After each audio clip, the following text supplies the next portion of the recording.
Nós já falamos em vídeos anteriores a respeito de filosofia e, em particular, nós falamos sobre uma abordagem chamada filosofia científica, que, como descrito por Gustavo Romero, é a filosofia que é informada pelas descobertas científicas e que depende de abordagens exatas da lógica e da matemática, tanto contribuindo para a ciência como para a resolução de problemas que são inerentes para a pesquisa científica, mas que ela não consegue resolver diretamente para o método científico, mas também contribuindo para a filosofia, essa abordagem, ao não cair em especulações metafísicas extremamente especulativas, por exemplo. E nós já temos um vídeo mais aprofundado sobre esse assunto. Mas nesse vídeo vamos focar em uma outra questão, que é o trilema das visões do individualismo, dualismo e sistemismo. Por quê? Esse é um problema filosófico que, pelo próprio título, pode parecer meio extremamente academicista, mas na verdade é um problema que tem várias implicações para várias áreas filosóficas e científicas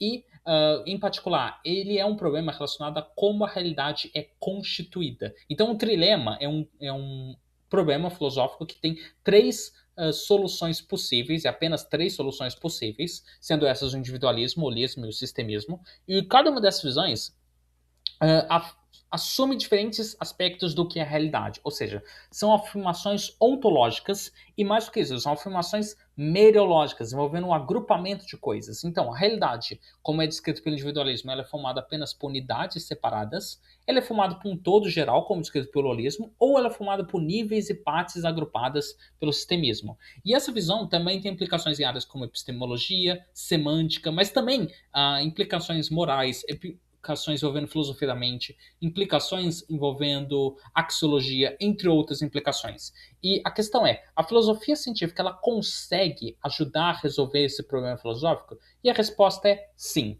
de duas formas. Primeiro, acontece que essas metateorias elas têm implicações epistemológicas muito bem definidas e veremos nesse vídeo quais são essas implicações. Mais do que isso, essas teorias, essas metateorias, melhor dizendo, elas possuem maior ou melhor respaldo com algumas teorias e modelos científicos em particular. Ou seja, existem alguns modelos e teorias que são mais compatíveis com algumas dessas metateorias que outras. E o foco então desse vídeo é, a partir da abordagem da filosofia científica, qual dessas abordagens apresenta maior grau de sucesso explicativo? E para começar, vamos começar com o individualismo, que muitas vezes quando pensamos em metodologia científica, ela é talvez a metateoria que mais primeiro aparece em discussões, que ela afirma que a realidade é formada por entidades individuais.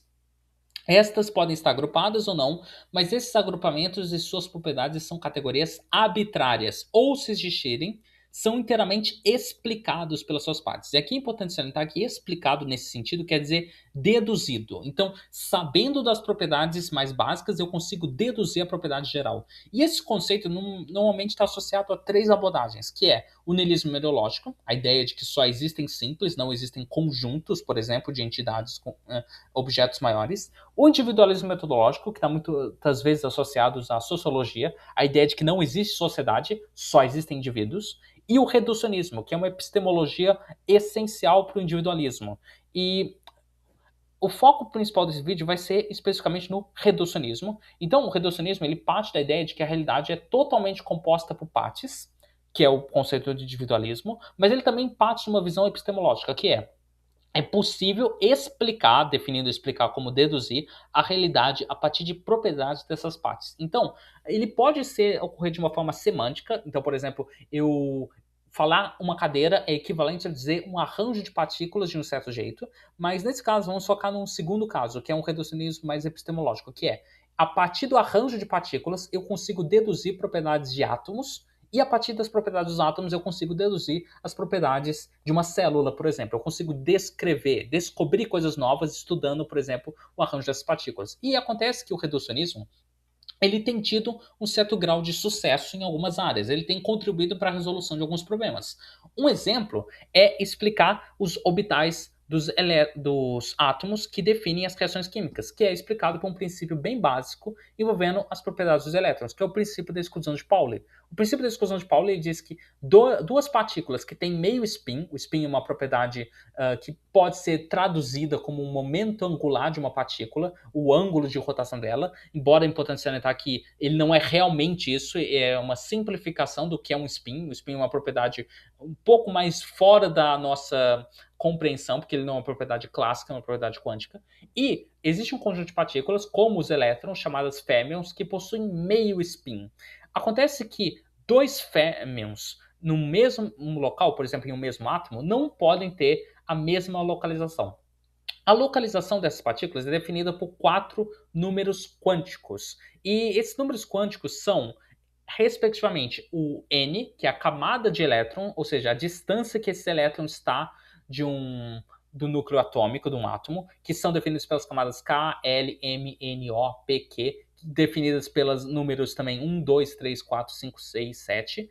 Eles são também definidos pelos subníveis, então cada uma dessas camadas tem um total de subníveis que eles podem manter. Então o subnível K, que é mais baixo, consegue manter só o subnível S, outros subníveis mais acima conseguem manter um maior número de subníveis. E esses subníveis, eles definem o formato do orbital e existem dois valores relacionados com esses subníveis, que são o subnível de fato, que define o S, P, D, F, que são conjuntos de pares de elétrons, no caso o S tendo um par, são 2 elétrons, o P tendo 3 pares, 6 elétrons, o D tendo um total de 10 elétrons, 5 pares, e o F tendo 7 pares, somando 14 elétrons.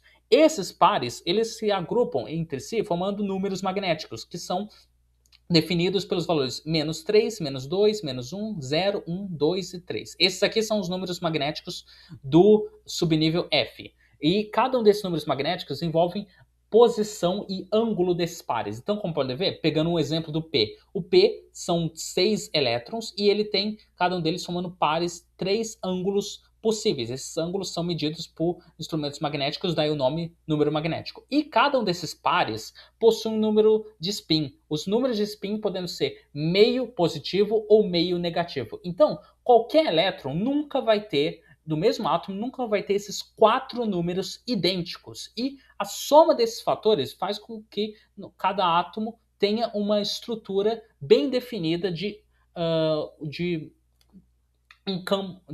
uma nuvem de elétrons específica, formando um formato específico dessa nuvem. Esse formato específico dessa nuvem de elétrons, esses orbitais de elétrons, vai definir quais são as propriedades e reações químicas dos átomos, e a partir desse diagrama de Pauling, eu consigo prever mais ou menos como é a tabela periódica. Então eu consigo predizer quais são as reações químicas. Esse é um grau de explicação a partir de uma propriedade mais simples, explicando um arranjo maior, um agrupamento maior desses elétrons e explicando propriedades mais elevadas, acima das propriedades mais básicas dessas partículas. E isso talvez seja um dos ótimos exemplos para ilustrar o sucesso explicativo do reducionismo, mas o reducionismo tem limites. Embora eu consiga usar, por exemplo, o princípio da exclusão de Pauli para definir reações químicas, eu não consigo saber reações químicas só a partir delas descobrir novas espécies de bactérias. E nem sabendo novas espécies de bactérias ou novas propriedades da biologia, eu não consigo predizer necessariamente propriedades sociais ou comportamentos sociais. Isso não quer dizer que a biologia não dependa da química, nem que a sociedade não dependa da biologia. Obviamente, uma depende da outra. Se não existissem células, não haveria sociedades. Se não existissem átomos, não haveria células. Mas o fato é, eu não consigo predizer e descobrir coisas novas a partir desses níveis mais baixos. Eu não consigo, estudando o princípio do Linus Pauling, de exclusão do Linus Pauling, não consigo predizer por que, por exemplo, Napoleão tentou invadir a Áustria a partir disso. Então, esse é um limite explicativo e grande para o reducionismo. Mais do que isso, o reducionismo não explica por que macropropriedades às vezes têm poder causal sobre micropropriedades. Por exemplo, indivíduos que fazem parte de um grupo social específico muitas vezes se comportam de forma diferente estando nesse ambiente social específico ou se comportam de forma diferente em outro ambiente social. Isso não é algo explicado pelo reducionismo, porque aqui nós temos um caso de uma propriedade maior causando efeitos de uma propriedade menor, o que o reducionismo não explica. Então, por conta desses limites do reducionismo, uma outra abordagem que surgiu é o holismo. O holismo assume que existem todos. Então, Um exemplo bem famoso para ilustrar isso é a ideia de que, para explicar uma árvore, eu preciso entender a floresta. E o holismo é literalmente isso. Então, a realidade é formada por todo ou todos, múltiplos todos, talvez, sendo suas partes ou mera abstrações, ou se existirem, não podem ser compreendidas sem o todo. Então, um exemplo, eu não consigo compreender a árvore sem compreender a floresta.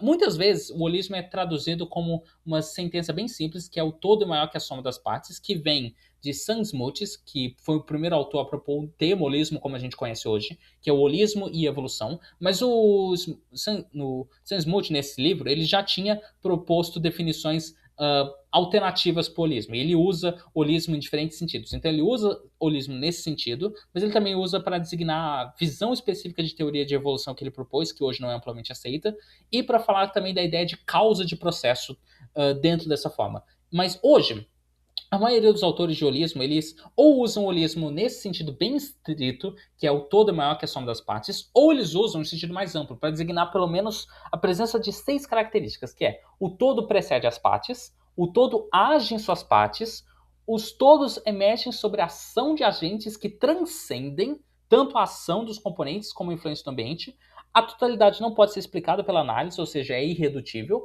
e o todo é melhor que a maioria de suas partes. Então essa é uma definição mais ampla do que, ou melhor, mais restrita do que o holismo, mas também temos essa definição mais ampla que inclui só o caráter 3, o todo é mais que a soma das partes.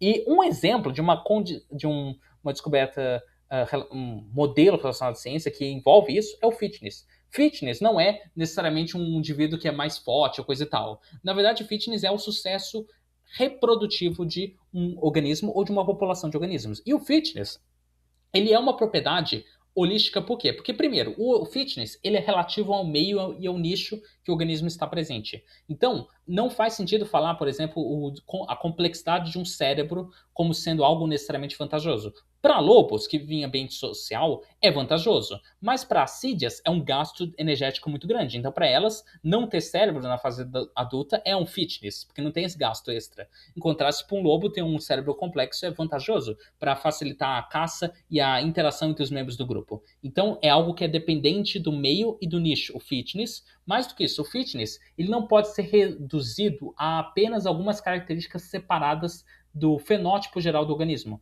Então, por exemplo, o bico de um pássaro, ele, muitas vezes, o desenvolvimento do bico afeta o desenvolvimento das penas dele, porque demanda um gasto energético. Então, quando nós construímos modelos para representar o fitness de uma população, nós muitas vezes temos que construir modelos que descrevem mais de uma característica presente. Mesmo assim, esse modelo é um modelo simples, que a gente está considerando só 2 características. Na realidade, o fenótipo de um organismo é definido por uma miríade de características e genes. Então, às vezes, um único fenótipo pode ser definido por múltiplos genes, ou múltiplas redes de genes, ou às vezes, com redes de genes interagindo com fatores ambientais. Então, como pode ver, o fitness ele não é reduzível a apenas uma característica ou apenas uma característica independente do ambiente. Ele é dependente dos dois. Mais do que isso, se nós pegamos a matemática do fitness, o fitness absoluto, que é o fitness de populações gerais, ele não pode ser deduzido a partir do fitness relativo, que é o fitness de um genótipo relevante. Então, inclusive, podem pausar aqui essa imagem para entender melhor essas formulações. Mas de forma bem resumida, o fato é, o fitness absoluto ele tem propriedades que não estão presentes no fitness relativo. Então, eu não consigo derivar um do outro, o que é um problema dentro de uma abordagem reducionista, mas é explicado dentro de uma abordagem holística. Mas o fato é, apesar desses exemplos do sucesso em termos de o holismo é melhor compatível, por exemplo, com o fitness do que o individualismo, o fato é o holismo tem problemas. Primeiro, como vimos, existem diferentes definições conflitantes do que é holismo. Mais do que isso, ele comete alguns erros. Por exemplo, ele presume que todos antecedem as partes, ou estas não existem sem todos. E, assim, algumas partes realmente podem até depender de um todo para existirem, de fato, mas todos não existem sem partes. Não faz sentido falar de um todo sem uma parte. E isso é um problema que a gente encontra, inclusive, no Smuts, no trabalho dele, que ele defende, por exemplo, que o corpo e a mente são dependentes um do outro de uma forma que não existem mentes sem corpos, o que é amplamente aceito pela comunidade de científica que trabalha com neurociência, mas mais do que isso, não existem corpos sem mentes, o que até certo sentido podemos dizer que sim, veremos mais para frente nesse vídeo em que sentido isso poderia ser válido, mas na forma como o Smuts defende não é muito compreendido a definição dele. E, então, se nós pegarmos as 6 critérios de definições mais específicas de holismo, apenas uma delas, 2 delas realmente são válidas, que é o todo pode agir nas partes e o todo é mais que a soma de suas partes. Mas, por exemplo, na definição envolvendo transcendente ou melhor, isso vai depender de qual a definição de melhor os transcendentes estamos usando. A ideia de que o todo precede as partes é inválida e a ideia de que a totalidade não pode ser reduzível é mais ou menos correta. Ela pode ser válida para casos como fitness, mas, por exemplo, existem casos como, por exemplo, o princípio de exclusão de Pauli, que o reducionismo tem sucesso explicativo. E uma abordagem holística não consegue explicar por que o reducionismo possui pelo menos um sucesso parcial para alguns problemas. Deveríamos esperar que ele não tivesse nenhum sucesso explicativo. E para solucionar esse problema, existe uma terceira alternativa, que é a alternativa que talvez tenha mais compatibilidade com as descobertas científicas, que é o sistemismo. Ele surge a primeira vez, o termo como conhecemos, a partir dos trabalhos do Barão de Horbach, mas o termo hoje é mais amplamente desenvolvido por Mario Bunge e outros autores influenciados por Bunge, que é a ideia de que a realidade é composta não por apenas partes, ou não apenas por todos, mas por partes constituídas em todos, e esses todos sendo sistemas tão reais quanto as partes dependendo dessas. E ele oferece uma das melhores explicações sobre o que é emergência. Então, antes de mais nada, é importante resumir. Um sistema, por sistemismo, principalmente por Mario Bunge, ele possui 4 componentes: a composição, as partes, a estrutura, que é a organização e ligações das partes, o mecanismo, que são os processos que mantêm essas ligações e organizações, e o ambiente que elas estão inseridas. Então, todo sistema possui essas 4 componentes, que é CSME. Mas há uma exceção. Essa exceção é o universo, ou que o Bunge identifica como sendo o sistema total. Por quê? O sistema total, ele, obviamente, incluindo tudo, ele não tem um ambiente. Ele não possui, então é definido por E invertido, ou seja, não existe um ambiente no sistema total T. Até porque, se existisse, o sistema total não seria o sistema total. Então, sendo muito preciosista, na verdade, só 3 desses componentes, partes, estrutura e mecanismo, são universais para todos os sistemas. Mas os 4 são sim universais para todos os subsistemas, que são sistemas que fazem parte de um sistema maior. E todos os sistemas, com exceção do sistema total, são subsistemas, o que é descrito na formulação lógica: todo e qualquer X é um subsistema se X é um sistema e X não é o sistema total.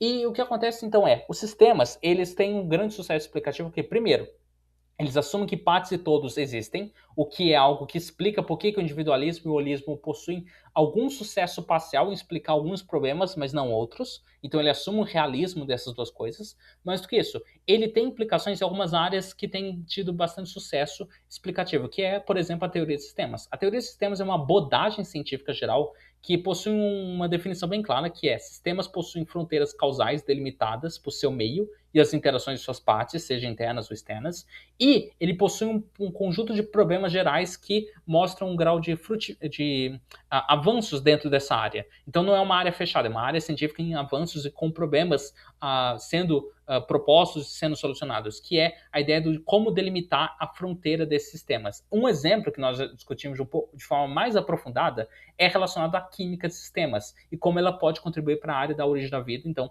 para quem tiver interesse, eu recomendo ver esse vídeo, onde eu vou mais aprofundado em como a química de sistemas consegue contribuir para a resolução do problema da origem da vida. E, principalmente, o sistemismo explica emergência. Então, a emergência é a ideia de que existem propriedades novas que surgem a partir de interações de propriedades menores que não possuem essa propriedade maior. Então, isso envolve, por exemplo, algumas propriedades de flocos de neve envolvendo reflectividade ou outras propriedades deles não estão presentes nas propriedades da molécula de H2O que forma eles. Isso é o que chamamos de emergência sincrônica, que é quando uma propriedade nova surge a partir de interações de propriedades menores no momento específico, mas também pode ser de forma diacrônica, que é quando uma nova propriedade surge ao longo do tempo. Então, a construção de um cupizeiro é feita ao longo de um certo tempo por interações de vários cupins que não possuem um conhecimento geral de como construir o cupizeiro de forma planejada. Então, são 2 exemplos de formas como a emergência ocorre. E a pergunta é, como que as propriedades emergentes surgem? Uma explicação tradicional para isso é a ideia de superveniência, que é a ideia dessas propriedades, elas são propriedades que emergentes a partir de uma quase como se fosse uma aura, de forma simplificar, uma propriedade geral emergindo a partir dessas partes menores, mas que são separadas. O problema da superveniência é, como já estou tentando explicar aqui, não há uma definição clara, tanto que essa própria definição é uma definição que alguns autores usam, mas não é uma definição que outros usam do que é superveniência. Mas do que isso? Superveniência, ela assume que as partes e esse todo são coisas separadas. Essa é uma definição mais geral que vemos. E a superveniência não explica como que uma propriedade causa efeitos nas partes, nem como uma propriedade emergente causa efeito em outra propriedade emergente. É um problema sério da superveniência e o sistemismo oferece um modelo melhor para explicar o que é emergência comparado com essa ideia de superveniência, que é a ideia de que a propriedade emergente é idêntica ao sistema. Então, as partes em interação em um ambiente, por exemplo, as partes com a propriedade verde, interação nesse ambiente laranja, via mecanismos vermelho, formando a estrutura azul, elas constituem a entidade nova emergente. O que isso quer dizer? Quer dizer que, na verdade, a entidade nova emergente ela é equivalente a essas partes de interação formando esse sistema. O sistema, então, tendo as partes, a estrutura, o mecanismo e o meio, é equivalente a essa propriedade emergente. E isso explica como que propriedades emergentes têm efeito causal em entidades menores. Por quê? As entidades menores, uma vez interagindo dessa forma, se comportam de forma diferente do que elas se comportariam separadas. Isso explica por que a emergência, o todo é maior que a soma das partes. E isso explica, então, essa relação causal entre propriedades maiores causando efeitos em propriedades menores e propriedades maiores causando efeitos em propriedades maiores.